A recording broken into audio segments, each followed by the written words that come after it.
Chers frères et sœurs dans les Seigneurs, vous qui aimez et adorez le Seigneur Jésus-Christ, l'innocent sacrifié, vous qui attendez sans aucune retenue son avènement, et dont les cœurs, sous l'influence du Saint-Esprit, n'arrêtent de dire « Soyons prêts pour le grand jour du Seigneur », et pour lequel vous préparez si bien. Sachez, mes bien-aimés, sachez, retenez qu'aucune transformation, qu'aucune repentance, aucune délivrance, aucun salut n'est possible tant que le cœur n'a pas encore entendu la voix du Créateur.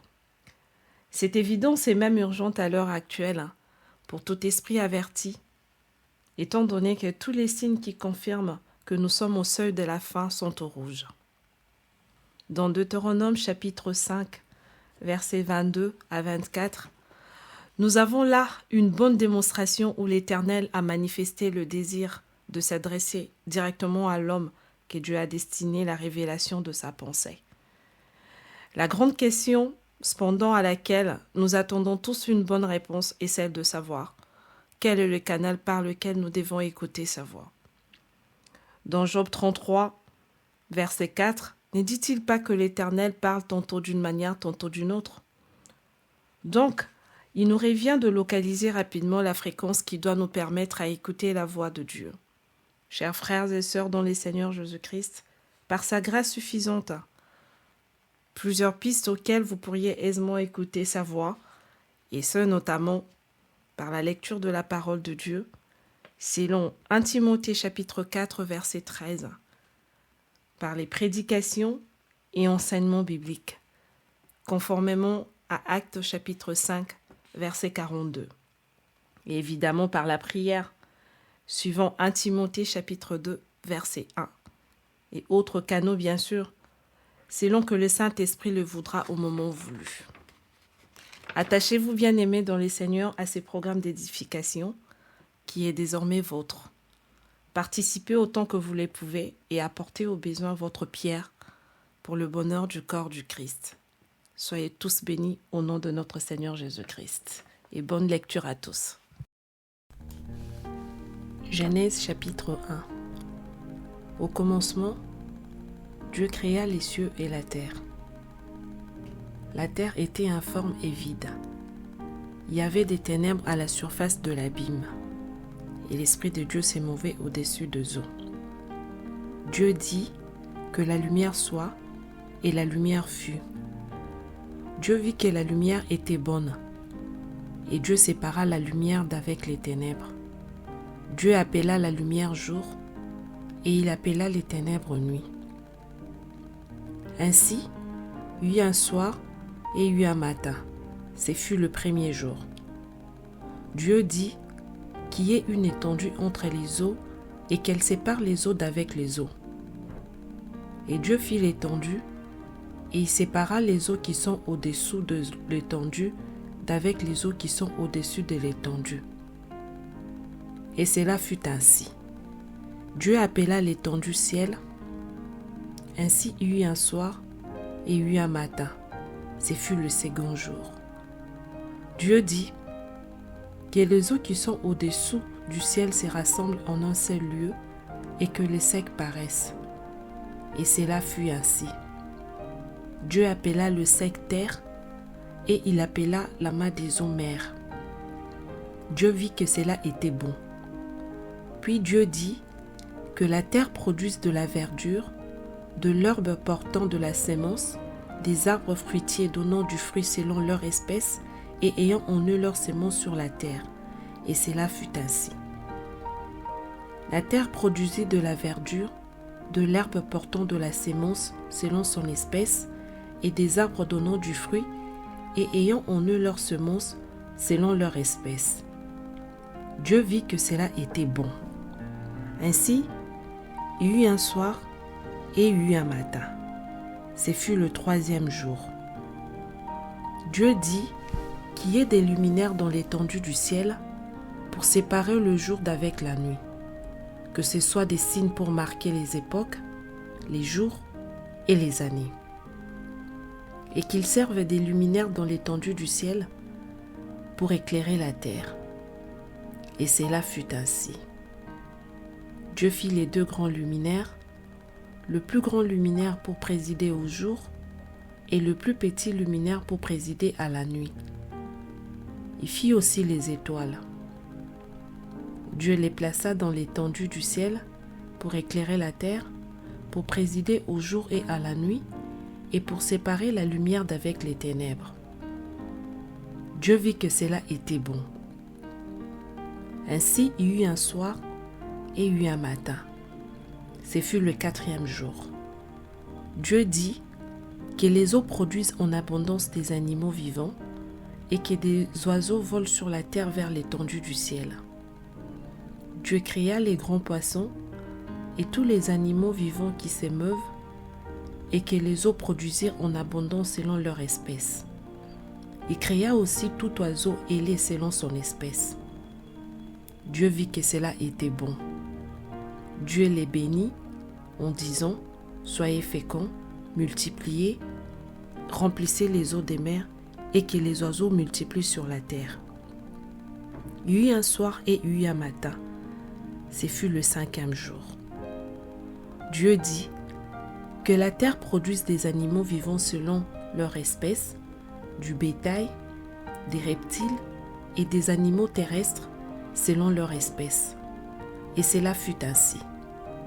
Dieu fit les animaux de la terre selon leur espèce, le bétail selon son espèce, et tous les reptiles de la terre selon leur espèce. Dieu vit que cela était bon. Puis Dieu dit, « Faisons l'homme à notre image, selon notre ressemblance, et qu'il domine sur les poissons de la mer, sur les oiseaux du ciel, sur le bétail sur toute la terre, et sur tous les reptiles qui rampent sur la terre. » Dieu créa l'homme à son image, il le créa à l'image de Dieu, il créa l'homme et la femme. Dieu les bénit, et Dieu leur dit, « Soyez féconds, multipliez, remplissez la terre et l'assujettissez. Et dominez sur les poissons de la mer, sur les oiseaux du ciel et sur tout animal qui s'émeut sur la terre. » Et Dieu dit, « Voici, je vous donne tout arbre portant de la sémence et qui est à la surface de toute la terre, et tout arbre ayant en lui du fruit d'arbre et portant de la sémence, ce sera votre nourriture. Et à tout animal de la terre, à tout oiseau du ciel, et à tout ce qui s'émeut sur la terre, ayant en soi un souffle de vie, je donne toute herbe verte pour nourriture. » Et cela fut ainsi. Dieu vit tout ce qu'il avait fait, et voici cela était très bon. Ainsi, il y eut un soir et il y eut un matin. Ce fut le 6e jour. Genèse chapitre 2. Ainsi furent achevés les cieux et la terre et toute leur armée. Dieu acheva au 7e jour son œuvre qu'il avait faite, et il se reposa au 7e jour de toute son œuvre qu'il avait faite. Dieu bénit le 7e jour et il les sanctifia, parce qu'en ces jours, il se reposa de toute son œuvre qu'il avait créée en la faisant. Voici les origines des cieux et de la terre quand ils furent créés. Lorsque l'Éternel Dieu fit une terre et des cieux, aucun arbuste des champs n'était encore sur la terre et aucune herbe de champ ne germait encore. Car l'Éternel Dieu n'avait pas fait pleuvoir sur la terre et il n'y avait point d'homme pour cultiver le sol. Mais une vapeur s'éleva de la terre et arrosa toute la surface du sol. L'Éternel Dieu forma l'homme de la poussière de la terre, il souffla dans ses narines un souffle de vie, et l'homme devint un être vivant. Puis l'Éternel Dieu planta un jardin en Éden, du côté de l'Orient, et y mit l'homme qu'il avait formé. L'Éternel Dieu fit pousser du sol des arbres de toute espèce, agréables à voir et bons à manger, et l'arbre de la vie au milieu du jardin, et l'arbre de la connaissance du bien et du mal. Un fleuve sortait d'Éden pour arroser le jardin, et de là il s'est divisé en 4 bras. Le nom du premier est Pishon. C'est celui qui entoure tous les pays de Havila où se trouve l'or. L'or de ces pays est pur. On y trouve aussi le bdellium et la pierre d'onyx. Le nom du second fleuve est Gihon. C'est celui qui entoure tous les pays des Cush. Le nom du troisième est Hiddekel. C'est celui qui coule à l'orient de la Syrie. Le quatrième fleuve, c'est l'Euphrate. L'Éternel Dieu prit l'homme et le plaça dans le jardin d'Éden pour le cultiver et pour le garder. L'Éternel Dieu donna cet ordre à l'homme. Tu pourras manger de tous les arbres du jardin, mais tu ne mangeras pas de l'arbre de la connaissance du bien et du mal, car le jour où tu en mangeras, tu mourras. L'Éternel Dieu dit, il n'est pas bon que l'homme soit seul. Je lui ferai une aide semblable à lui.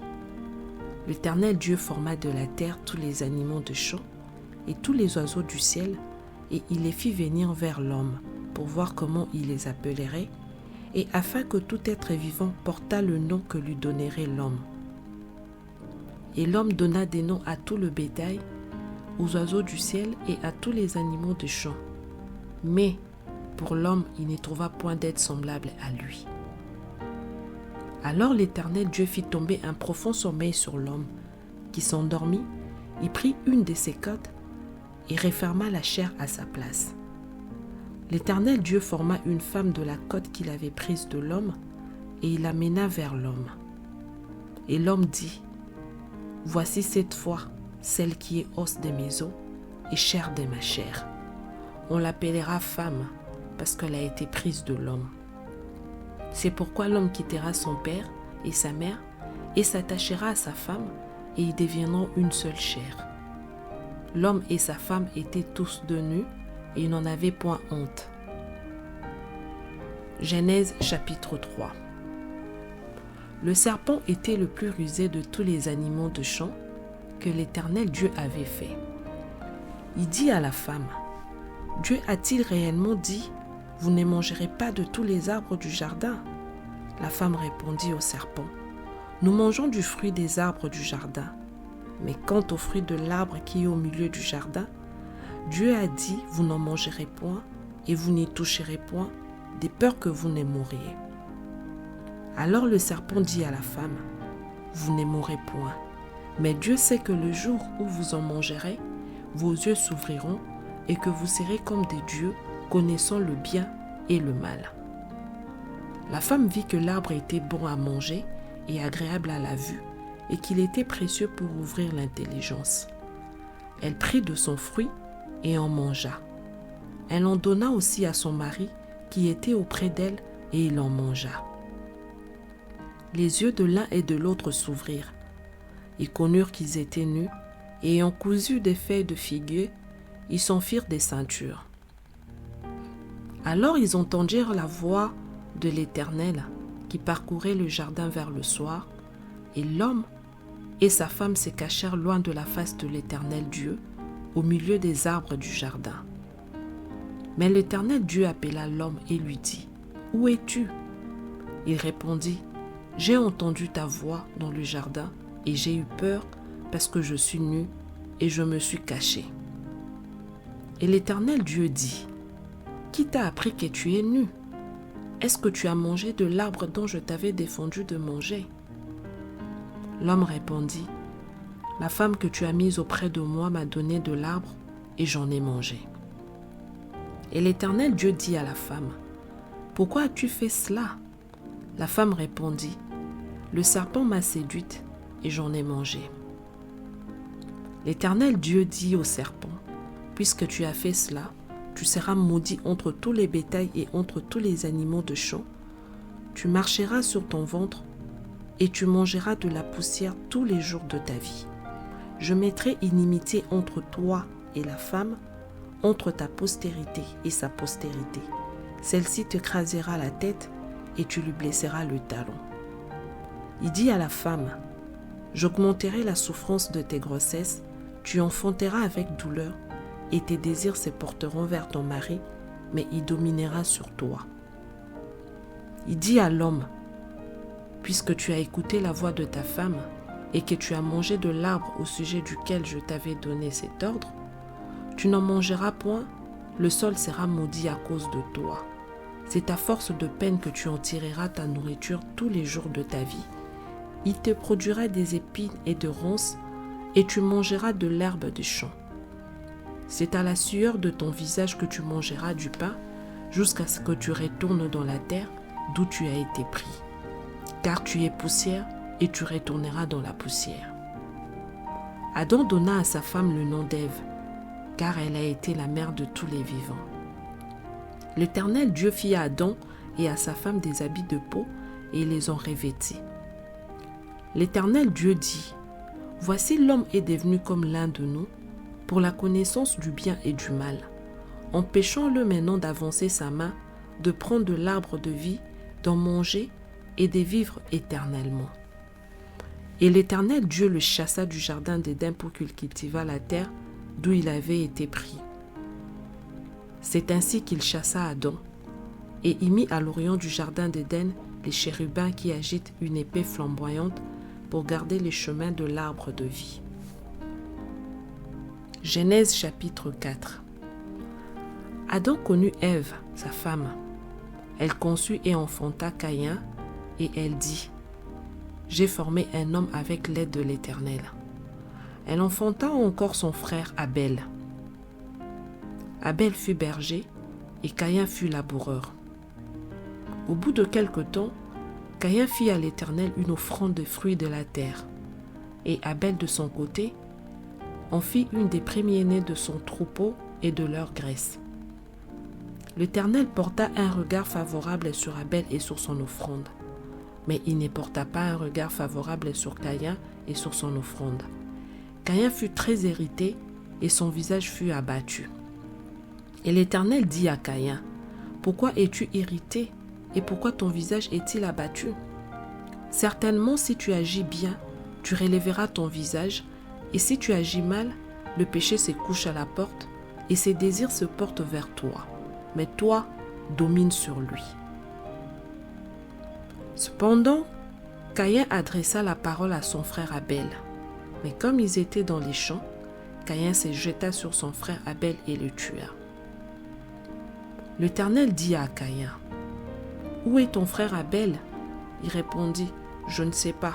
Suis-je le gardien de mon frère ?» Et Dieu dit, « Qu'as-tu fait? La voix du son de ton frère crie de la terre jusqu'à moi. Maintenant tu seras maudit de la terre qui a ouvert sa bouche pour recevoir de ta main le sang de ton frère. Quand tu cultiveras le sol, il ne te donnera plus sa richesse. Tu seras errant et vagabond sur la terre. » Caïn dit à l'Éternel, « Mon châtiment est trop grand pour être supporté. Voici, tu me chasses aujourd'hui de cette terre. Je serai caché loin de ta face. Je serai errant et vagabond sur la terre, et quiconque me trouvera me tuera. » L'Éternel lui dit, « Si quelqu'un tuait Caïn, Caïn serait vengé 7 fois. » Et l'Éternel mit un signe sur Caïn pour que quiconque le trouverait ne le tuât point. Puis Caïn s'éloigna de la face de l'Éternel et habita dans la terre de Nod à l'orient d'Éden. Caïn connut sa femme. Elle conçut et enfanta Enoch. Il bâtit ensuite une ville et il donna à cette ville le nom de son fils Enoch. Enoch engendra Irad. Irad engendra Méhujaël. Méhujaël engendra Métushaël. Et Métushaël engendra Lémec. Lémec prit 2 femmes. Le nom de l'une était Ada et le nom de l'autre Tia. Ada enfanta Jabal. Il fut le père de ceux qui habitent sous des tentes et près de troupeaux. Le nom de son frère était Jubal. Il fut le père de tous ceux qui jouent de la harpe et du chalumeau. Tia de son côté enfanta Tubal-Caïn, qui forgeait tous les instruments d'airain et de fer. La sœur de Tubal-Caïn était Nama. Lémec dit à ses femmes, Ada et Tia, « Écoutez ma voix, femme de Lémec, écoutez ma parole. J'ai tué un homme pour ma blessure et un jeune homme pour ma meurtrissure. Caïn sera vengé 7 fois et Lémec 77 fois. » Adam connut encore sa femme, elle enfanta un fils et l'appela du nom de Seth. Car, dit-elle, Dieu m'a donné un autre fils à la place d'Abel que Caïn a tué. Seth eut aussi un fils, et il l'appela du nom d'Enoch. C'est alors que l'on commença à invoquer le nom de l'Éternel. Genèse chapitre 5. Voici le livre de la postérité d'Adam. Lorsque Dieu créa l'homme, il le fit à la ressemblance de Dieu. Il créa l'homme et la femme, il les bénit et il les appela du nom d'homme lorsqu'ils furent créés. Adam, âgé de 130 ans, engendra un fils à sa ressemblance, selon son image, et il lui donna le nom de Seth. Les jours d'Adam, après la naissance de Seth, furent de 800 ans, et il engendra des fils et des filles. Tous les jours qu'Adam vécut furent de 930 ans, puis il mourut. Seth, âgé de 105 ans, engendra Enoch.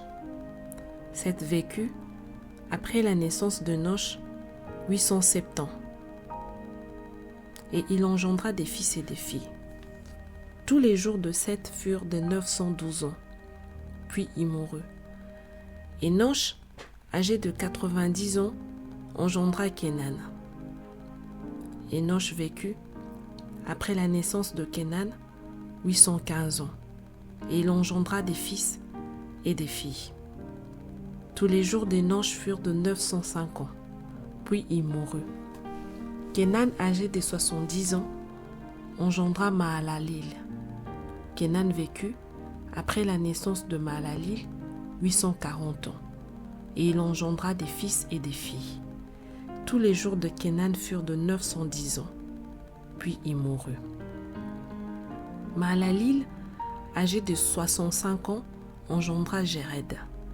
Mahalalil vécut, après la naissance de Jéred, 830 ans, et il engendra des fils et des filles. Tous les jours de Mahalalil furent de 895 ans, puis il mourut. Jéred, âgé de 162 ans, engendra Enoch. Jéred vécut, après la naissance d'Enoch, 800 ans, et il engendra des fils et des filles. Tous les jours de Jéred furent de 962 ans, puis il mourut. Enoch, âgé de 65 ans, engendra Méthusélah.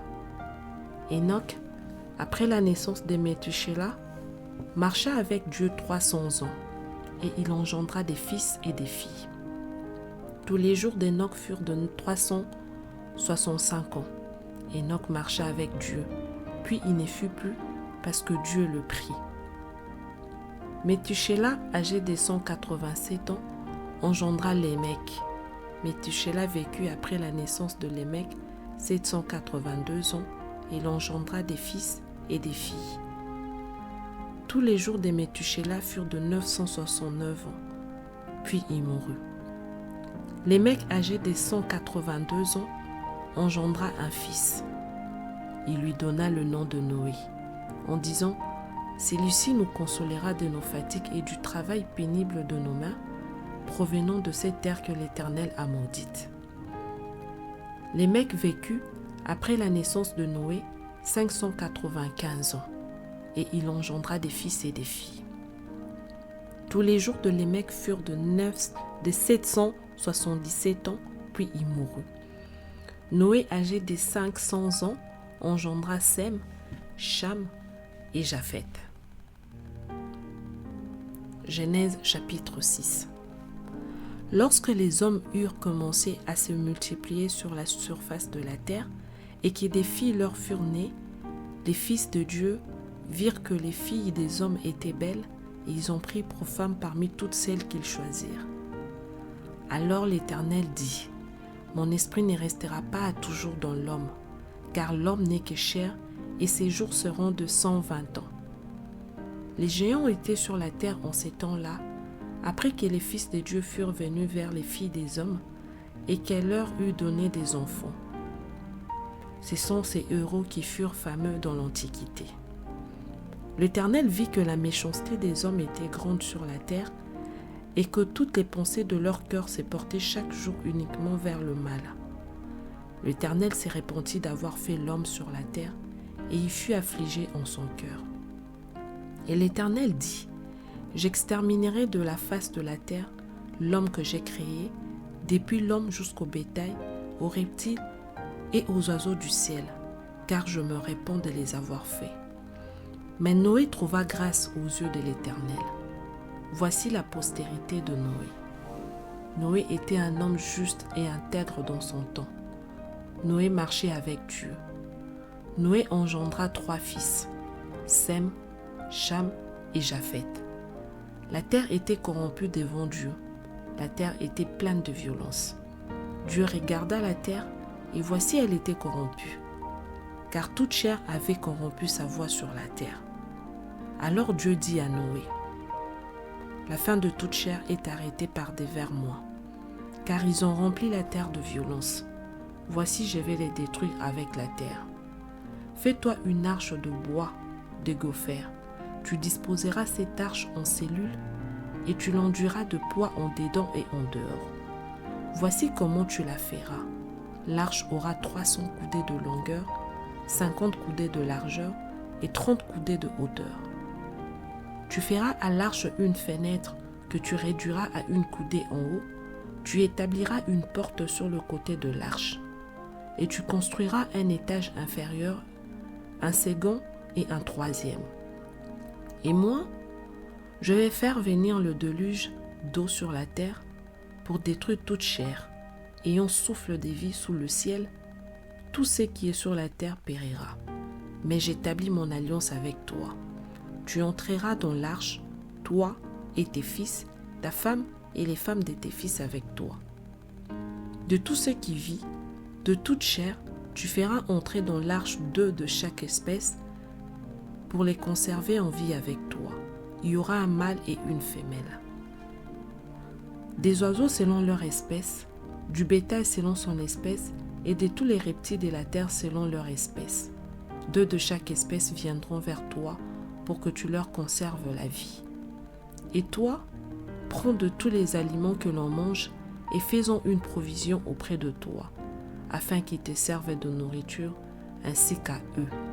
C'est ce qui fit Noé. Il exécuta tout ce que Dieu lui avait ordonné. Genèse chapitre 7. L'Éternel dit à Noé, « Entre dans l'arche, toi et toute ta maison, car je t'ai vu juste devant moi parmi cette génération. Tu prendras auprès de toi 7 couples de tous les animaux purs, le mâle et sa femelle. Une paire des animaux qui ne sont pas purs, le mâle et sa femelle. 7 couples aussi de oiseaux du ciel, mâle et femelle, afin de conserver leur race en vie sur la surface de toute la terre. Car encore 7 jours, et je ferai pleuvoir sur la terre 40 jours et 40 nuits, et j'exterminerai de la face de la terre tous les êtres que j'ai faits. » Noé exécuta tout ce que l'Éternel lui avait ordonné. Noé avait 600 ans lorsque le déluge d'eau fut sur la terre. Et Noé entra dans l'arche avec ses fils, sa femme et les femmes de ses fils pour échapper aux eaux du déluge. D'entre les animaux purs et les animaux qui ne sont pas purs, les oiseaux et tout ce qui se meut sur la terre, il entra dans l'arche auprès de Noé, 2 à 2, un mâle et une femelle, comme Dieu l'avait ordonné à Noé. 7 jours après, les eaux du déluge furent sur la terre. L'an 6 ans de la vie de Noé, le second mois, le 17e jour du mois, en ces jours-là, toutes les sources du grand abîme jaillirent et les écluses des cieux s'ouvrirent. La pluie tomba sur la terre 40 jours et 40 nuits. Ce même jour entrèrent dans l'arche Noé, Sem, Cham et Japheth, fils de Noé, la femme de Noé et les 3 femmes de ses fils avec eux. Eux et tous les animaux selon leur espèce, tout le bétail selon son espèce, tous les reptiles qui rampent sur la terre selon leur espèce, tous les oiseaux selon leur espèce, tous les petits oiseaux, tout ce qui a des ailes. Ils entrèrent dans l'arche auprès de Noé, 2 à 2, de toute chair ayant souffle de vie. Il entra mâle et femelle, de toute chair comme Dieu l'avait ordonné à Noé. Puis l'Éternel ferma la porte sur lui. Le déluge fut 40 jours sur la terre. Les eaux crurent et soulevèrent l'arche, et elle s'éleva au-dessus de la terre. Les eaux grossirent et s'accrurent beaucoup sur la terre, et l'arche flotta sur la surface des eaux. Les eaux grossirent de plus en plus, et toutes les hautes montagnes qui sont sous le ciel entier furent couvertes. Les eaux s'élevèrent de 15 coudées au-dessus des montagnes qui furent couvertes.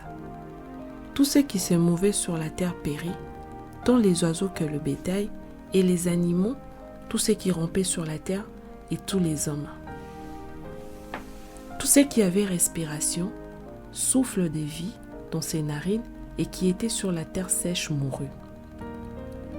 Tous les êtres qui étaient sur la surface de la terre furent exterminés, depuis l'homme jusqu'au bétail, aux reptiles et aux oiseaux du ciel, ils furent exterminés de la terre. Il ne resta que Noé et ceux qui étaient avec lui dans l'arche. Les eaux furent grosses sur la terre pendant 150 jours. Genèse chapitre 8. Dieu se souvint de Noé, de tous les animaux et de tout le bétail qu'il était avec lui dans l'arche. Et Dieu fit passer un vent sur la terre, et les eaux s'apaisèrent. Les sources de l'abîme et les écluses des cieux furent fermées, et la pluie ne tomba plus du ciel. Les eaux se retirèrent des dessus de la terre, s'en allant et s'éloignant, et les eaux diminuèrent au bout de 150 jours. Le 7e mois, le 17e jour du mois, l'arche s'arrêta sur les montagnes d'Ararat. Les eaux allèrent en diminuant jusqu'au 10e mois. Le 10e mois, le 1er jour du mois, apparurent les sommets des montagnes. Au bout de 40 jours, Noé ouvrit la fenêtre qu'il avait faite à l'arche. Il lâcha le corbeau, qui sortit partant et revenant jusqu'à ce que les eaux eussent séché sur la terre. Il lâcha aussi la colombe pour voir si les eaux avaient diminué à la surface de la terre. Mais la colombe ne trouva aucun lieu pour poser la plante de son pied, et elle revint à lui dans l'arche, car il y avait des eaux à la surface de toute la terre. Il avança la main, la prit et la fit rentrer auprès de lui dans l'arche. Il attendit encore 7 autres jours, et il lâcha de nouveau la colombe hors de l'arche. La colombe revint à lui sur le soir, et voici une feuille d'olivier arrachée était dans son bec. Noé connut ainsi que les eaux avaient diminué sur la terre. Il attendit encore 7 autres jours, et il lâcha la colombe, mais elle ne revint plus à lui. L'an 601, le 1er mois, le 1er jour du mois, les eaux avaient séché sur la terre. Noé ôta la couverture de l'arche. Il regarda, et voici, la surface de la terre avait séché. Le second mois, le 27e jour du mois, la terre fut sèche. Alors Dieu parla à Noé en disant : « Sors de l'arche, toi et ta femme, tes fils et les femmes de tes fils avec toi. Fais sortir avec toi tous les animaux de toute chair qui sont avec toi, tant les oiseaux que le bétail, et tous les reptiles qui rampent sur la terre, qui se répandent sur la terre, qui soient féconds et multiplient sur la terre. » Et Noé sortit avec ses fils, sa femme et les femmes de ses fils.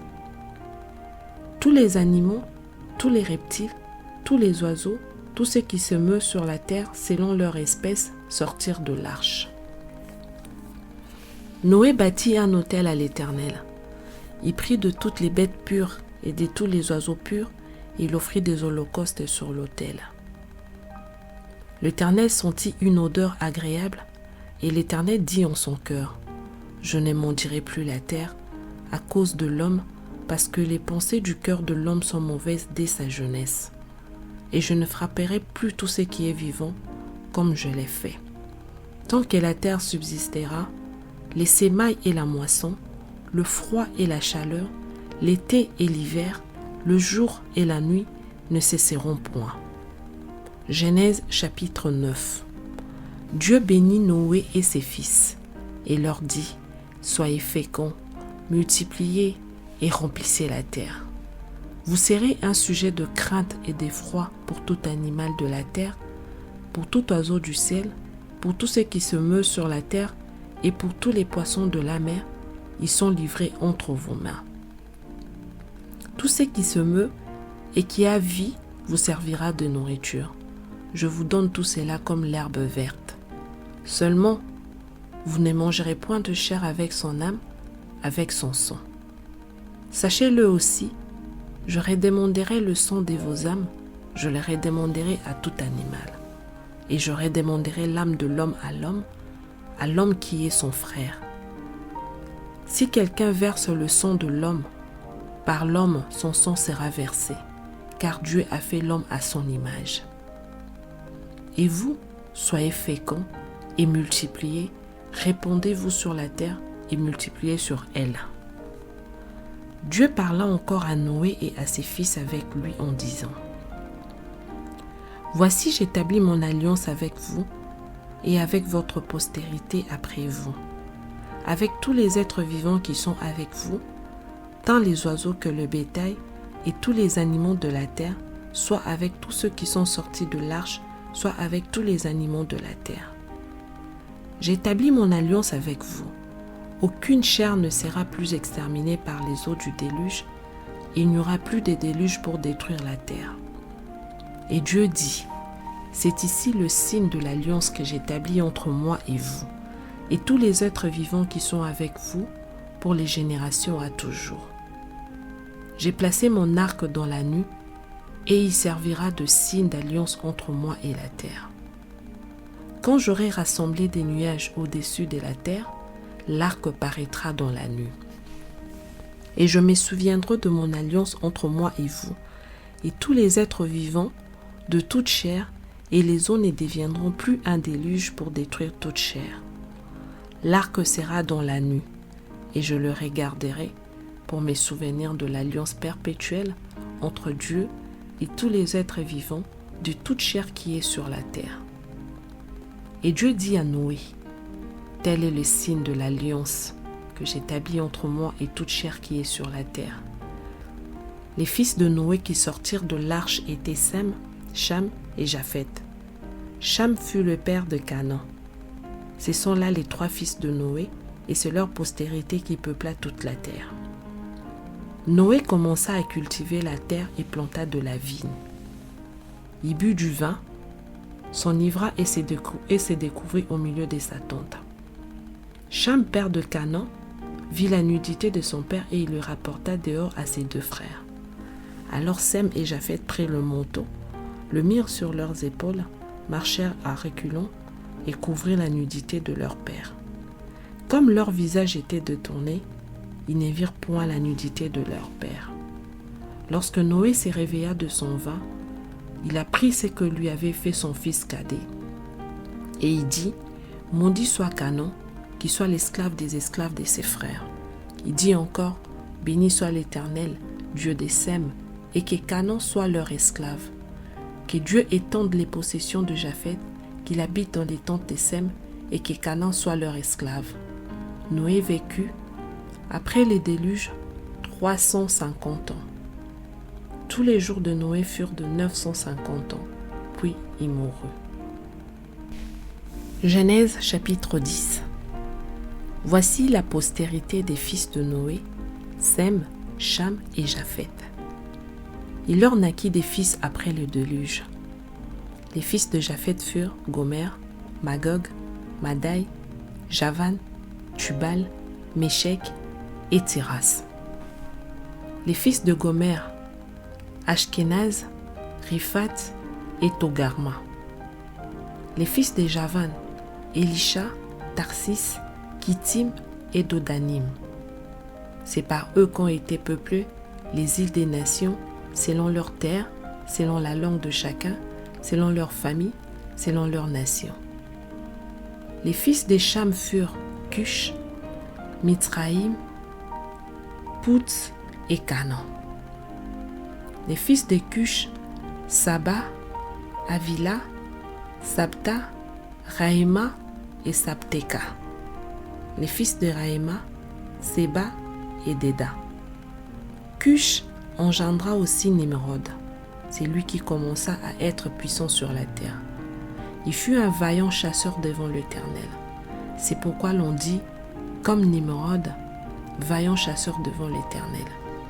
Il régna d'abord sur Babel, Érec, Akkad et Calné au pays des Chinéas. De ces pays-là sortit Assur. Il bâtit Ninive, Rehoboth-Ir, Kalash et Rézène entre Ninive et Kalash. C'est la grande ville. Mithraïm engendra les Ludim, les Anamim, les Léabim, les Naphtuim, les Patrusim, les Casluim, d'où sont sortis les Philistins, et les Caphtorim. Canaan engendra Sidon, son premier-né est Heth, et les Jébusiens, les Amoréens, les Guriadiens, les Éviens, les Arkiens, les Siniens, les Arvadiens, les Thémariens, les Amathiens. Ensuite, les familles des Cananéens se dispersèrent. Les limites des Cananéens allèrent depuis Sidon, du côté de Guérar jusqu'à Gaza, et du côté de Sodome, de Gomorrhe, d'Adma et de Tseboïm jusqu'à Lécha. Ce sont là les fils de Cham, selon leur famille, selon leur langue, selon leur pays, selon leur nation.